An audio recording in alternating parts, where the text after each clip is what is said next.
Bon, c'est une sacrée soirée, hein. Franchement. Merci Bruno pour cette invitation, parce que on apprend plein de choses et tout, c'est chouette. Quand Bruno m'a appelé et qu'il m'a parlé de ce thème, sortir du cadre ou pas, ça a éveillé plein de choses en moi.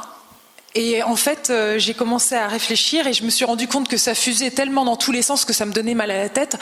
Et du coup, je me suis dit, mais finalement, peut-être une des meilleures manières de sortir du cadre ce soir, c'est de pas préparer et d'y réfléchir ensemble, quoi. Donc, ce qui veut dire que quelque part, c'est un peu une soirée confidence, parce que je vais réfléchir à ce thème en revisitant un petit peu ma vie avec vous.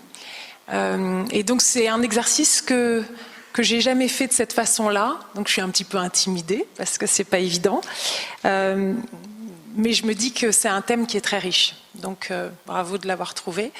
Moi, quand je vois cette phrase sortir du cadre ou pas, je me dis déjà ça supposerait qu'on aurait le choix. Est-ce qu'on a vraiment le choix de sortir du cadre ou pas? C'est pas si évident, je pense. Et puis ça suppose aussi peut-être qu'on est déjà dedans, parce que pour en sortir, faut déjà être dedans. Mais figurez-vous que moi, quand je regarde dès le début de ma vie, je me rends compte que j'étais pas forcément dedans. Et puis tous ceux que je connais depuis que je suis toute petite, tous ceux qui me sont proches, tous ceux qui m'ont permis de grandir, qui m'ont élevée, qui m'ont sauvée, eux non plus n'étaient pas dedans. Donc du coup, je me demande bien... Alors, effectivement, vous savez, quand on est petit, dans la petite enfance, il y a une chose qu'on a tous en commun. En fait, un enfant, c'est très conformiste. Un enfant, ça ne veut pas forcément se faire remarquer. Dans la cour de l'école, il n'a pas forcément envie qu'on vienne l'identifier parce qu'il est un peu bizarre ou qu'il sort du lot. On a justement envie d'être un peu comme tout le monde. Et moi, j'ai eu une enfance où, effectivement... je rêvais que d'une chose, c'est pouvoir rentrer dans le cadre, pour le coup. Et j'ai tout fait pour qu'on puisse croire que j'étais dans le cadre, c'est-à-dire, quitte à mentir, hein, j'étais une menteuse professionnelle, petite, parce que être dans le cadre, parfois, c'est aussi une question de survie. Et donc voilà. Alors moi, en fait, déjà, j'ai été... j'ai eu une maman qui n'était pas dans le cadre, qui venait de l'assistance publique.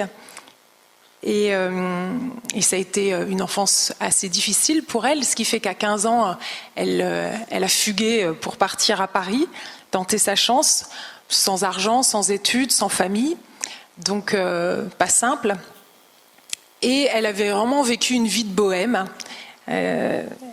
Une vie d'artiste. Je faisais des poèmes, des dessins, des peintures. Et puis un jour, elle a rencontré mon père, qui était un réfugié politique de Haïti. Je pourrais pas vous dire s'il est du cadre ou pas, parce que, en tout cas, il n'est pas rentré dans mon cadre, puisque je l'ai jamais rencontré. Donc, j'ai jamais rencontré mon père, mais donc on s'est retrouvés en tête à tête, ma mère et moi, et on vivait cette vie bohème. Et notamment, elle vendait des roses dans les bistrots et moi, je dansais sur les tables. Donc, j'étais déjà faite pour le spectacle. Et donc, c'est vrai que c'était dur. Régulièrement, il fallait voler dans les magasins. Alors, ma mère a été super bricoleuse et super imaginative. Et puis, elle avait des tripes. Franchement, elle avait vraiment des tripes. Et donc, elle avait une espèce de gros sac en cuir et elle avait réussi à faire un double fond. Et donc, des fois, il y avait un rôti qui passait dedans. Et sauf que c'est vrai que quand vous arrivez aux caisses du magasin, vous tremblez, vous êtes une petite fille, puis vous savez que si on se fait prendre... on va passer un sale quart d'heure et puis vous avez les jetons parce que vous avez peut-être des camarades d'école qui sont pas loin et qui risqueraient de découvrir la situation. Et donc, franchement, vous rêvez que d'une chose, c'est d'être dans le cadre. Mais vous y êtes pas. Alors, ça montre bien que même en dehors du cadre, on a un cœur qui bat. Et puis alors, on a eu beaucoup de chance, ma mère et moi. C'est que effectivement, alors qu'on était à un moment où on était un peu exsangue, vraiment fatigué, misérable, eh bien, un prêtre nous a rencontrés. J'avais 2 ans et demi, 3 ans à l'époque. Et il a dit à ma mère, écoute, je connais une famille dans le nord de la France qui ont un cœur immense et je crois qu'ils accepteraient de vous accueillir, toi et ta petite fille, pendant peut-être quelques semaines, histoire que vous puissiez reprendre un petit peu du poil de la bête. Et c'est un peu le premier miracle de ma vie parce que ma mère qui n'écoutait jamais personne, je ne sais pas pourquoi, là elle a écouté. Et donc on s'est retrouvés, on a pris un train et puis on s'est retrouvés dans le nord de la France. On a sonné au portail d'une petite maison alors que j'avais ma petite main d'enfant dans la sienne. On a sonné à ce portail et sur le portail il y avait un écriteau indiqué « Ici chien gentil ». Donc vous voyez déjà que c'était des gens un peu hors du cadre.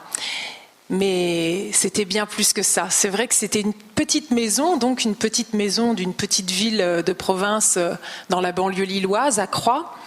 Et dans cette petite maison, il y avait déjà de nombreux enfants, il y avait déjà une dizaine d'enfants. Et c'est marrant parce qu'avec Jacques, on a parlé d'habitat.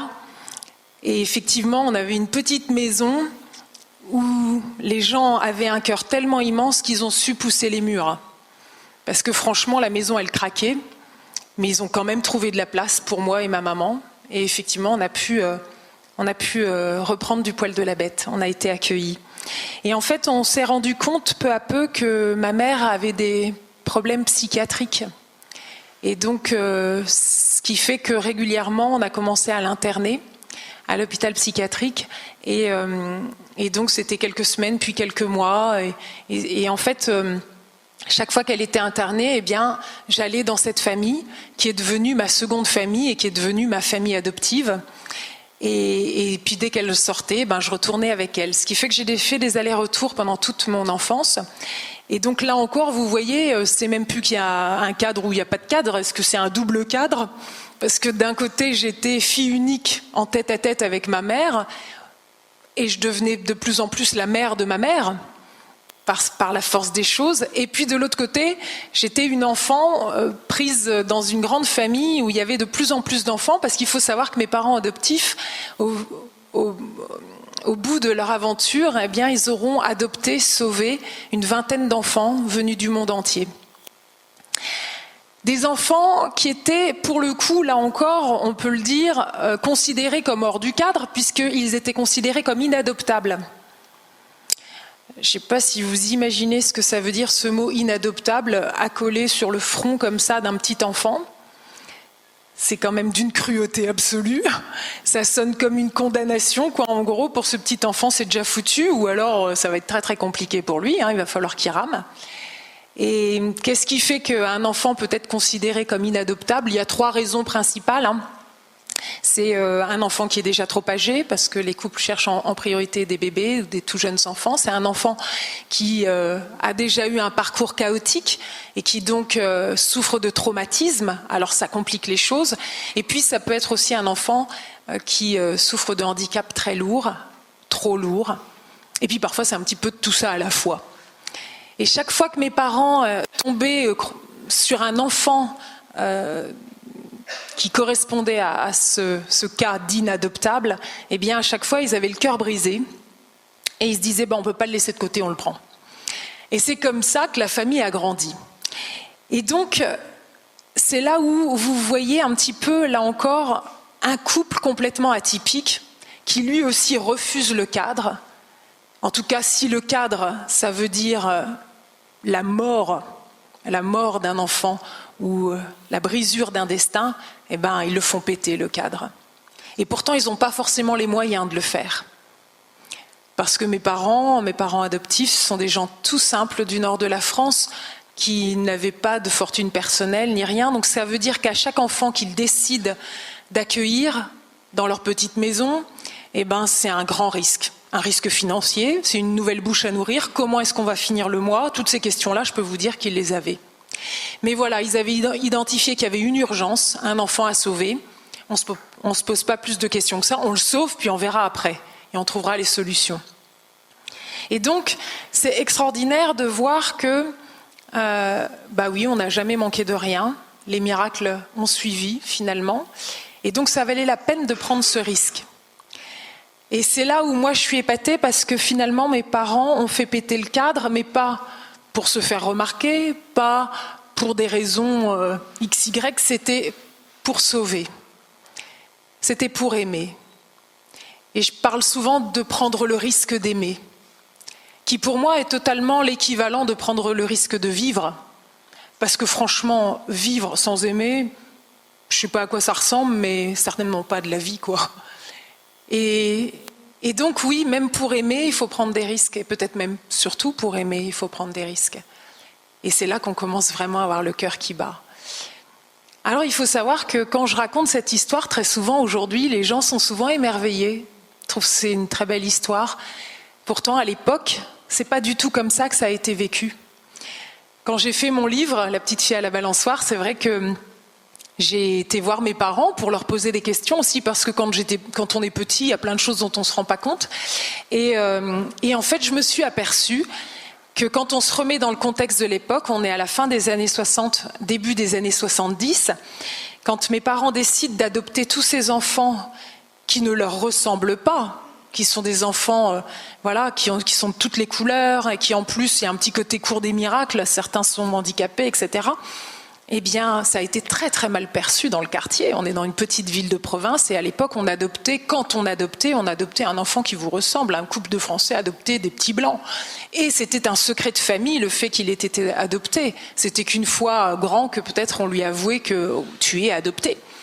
Et donc, en fait, mes parents, les gens les ont regardés de travers pendant longtemps en disant « c'est quoi ces gens? Qu'est-ce qu'ils vivent dans leur maison ?» C'est des gens bizarres, ou alors c'est des illuminés, etc., etc. Et donc ça a été quelque chose d'assez douloureux pour mes parents, parce que mes parents sont des gens très discrets, très humbles. Ils n'ont pas du tout envie de se faire remarquer. Et donc par la force des choses, oui, ils passaient pas inaperçus, forcément. Et donc ils ont dû faire le deuil de leur discrétion. Ils ont dû se retrouver presque sous le feu des projecteurs, on va dire, en tout cas sous le feu de la critique. Mais là encore, ça valait la peine. Parce que pour nous, on n'était peut-être qu'une vingtaine à avoir été sauvés par eux, mais pour nous, ça a fait la différence. Donc vous voyez, là encore, le choix de sortir du cadre ou pas, encore une fois, c'est la question de est-ce que c'est pour une raison qui vaut la peine ou pas, quoi. C'est ça qui est intéressant. Et donc, quelque part, ces enfants qui étaient considérés hors cadre, inadoptables, donc comme inadaptés aussi, eh bien, grâce à l'amour qu'on a reçu de nos parents, eh bien, on a été sauvés et on a pu, après, choisir de rentrer dans le cadre ou pas, alors que jusque-là, on n'avait pas le choix. Et je vais vous donner un dernier exemple, l'arrivée de mon petit frère Pierre-Vincent. Parce que là encore, ça montre à quel point les enfants sont très concrets. Un jour, mes parents entendent parler d'un petit garçon qui est dans une pouponnière à Tours. Il a 2 ans et demi et il y a urgence parce que les pouponnières, c'est pour les tout petits enfants. Les bébés, et 2 ans et demi, ça y est, il est arrivé à un âge limite. Et les services sociaux ne savent pas quoi faire de lui. Et du coup, ils ont décidé qu'ils le mettraient dans une institution psychiatrique alors que cet enfant est totalement sain d'esprit. Alors qu'est-ce qui fait que les services sociaux ne savent pas quoi faire de lui ? Eh bien, Pierre-Vincent a été abandonné à la naissance alors qu'il est né sans bras et sans jambes. Et du coup, mes parents, à l'époque, on est déjà une 12aine d'enfants en bas âge à la maison, et ils ont le cœur brisé quand ils entendent parler de cette situation d'urgence. Et en même temps, ils se rendent bien compte que c'est pas anodin d'adopter un enfant qui a ni bras ni jambes. Et donc, pour la seule et unique fois de toute l'histoire de notre famille, ils vont nous réunir dans le petit salon de la petite maison de l'époque, et ils vont nous expliquer la situation de Pierre-Vincent, et ils vont nous demander la permission. Ils vont nous demander, voilà, si on décide de le prendre, on aura besoin de vous. Donc vous avez la journée pour réfléchir, et puis ce soir on se retrouve, et puis vous nous direz. Et donc là encore, comment les enfants réagissaient ? Est-ce qu'ils se posent ce genre de questions, sortir du cadre ou pas ? Pas du tout. Moi, je suis montée dans ma chambre avec ma sœur Hélène, qui est de Bangalore, Inde du Sud, et puis ma sœur Virginie, qui est de Corée. Puis on a pris une de nos poupées préférées, on lui a enlevé les bras et les jambes pour regarder à quoi ça ressemble. Vous voyez ? On a regardé comme ça, alors c'est quoi le problème exactement ? Et puis en regardant cette poupée, franchement, on n'a pas vu où était le problème. Parce qu'on a bien réalisé tout de suite que ça restait un petit garçon. Et donc ce soir-là, ça a été à l'unanimité un grand oui. Et aujourd'hui, eh bien, Pierre-Vincent, c'est l'ange de la famille, parce qu'il nous a donné la chance de pouvoir être ses bras et ses jambes, et du coup, il nous a soudés, cimentés comme jamais. Et pour vous dire à quel point sortir du cadre ou pas, tout est possible, Pierre-Vincent, c'est le seul sportif de haut niveau de la famille. Il est champion de France de tir à la carabine pour la 3e fois, et il est en D1 de foot fauteuil électrique. Donc vous voyez... Sortir du cadre ou pas, moi je crois surtout, foutons en l'air tous les cadres. Et puis, pour faire ce choix-là, faisons-le juste pour la seule et unique bonne raison, celle d'aimer. Voilà. Merci.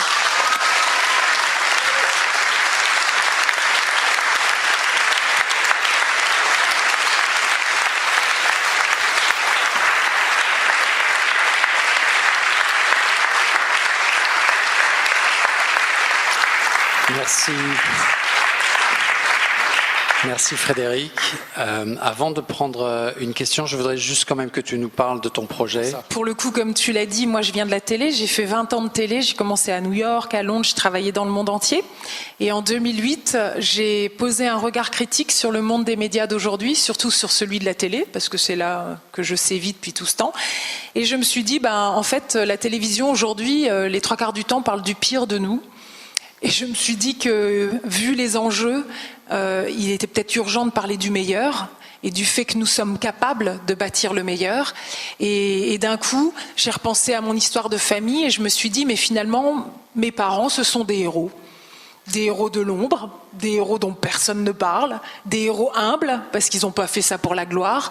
Et je me suis dit, des femmes et des hommes de cette trempe-là, il y en a plein, partout dans le monde.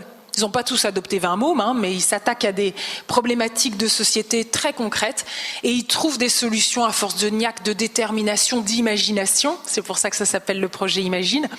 Et je me suis dit, aujourd'hui, c'est ça que je veux faire. C'est-à-dire, je veux faire de la télévision autrement, sortir du cadre, sortir même de la lucarne, mais pour y rentrer, mais pour faire du journalisme autrement, faire du journalisme avec espérance. Avec vraiment cette idée qu'on va regarder les problèmes bien en face, on ne fait pas le journal des bonnes nouvelles, mais on va montrer que tout est possible et que c'est dans nos mains. Voilà, si chacun d'entre nous, chacune, on se lève le matin en se disant j'ai envie de donner le meilleur de moi-même, de facto le monde change. Et donc on a chacun notre part à faire, on a tous vraiment une perle précieuse à l'intérieur de nous, quelque chose d'absolument unique, merveilleux, un cadeau à livrer à ce monde. Et si on ne le livre pas, il va manquer au monde. Et par contre, si on le livre tous, alors là, les amis, je vous dis même pas comme ça va briller, quoi. Et donc voilà, ça s'appelle le projet Imagine. C'est totalement philanthropique, c'est une ONG d'information. Et l'idée, c'est de faire du journalisme avec espérance. Voilà. Merci.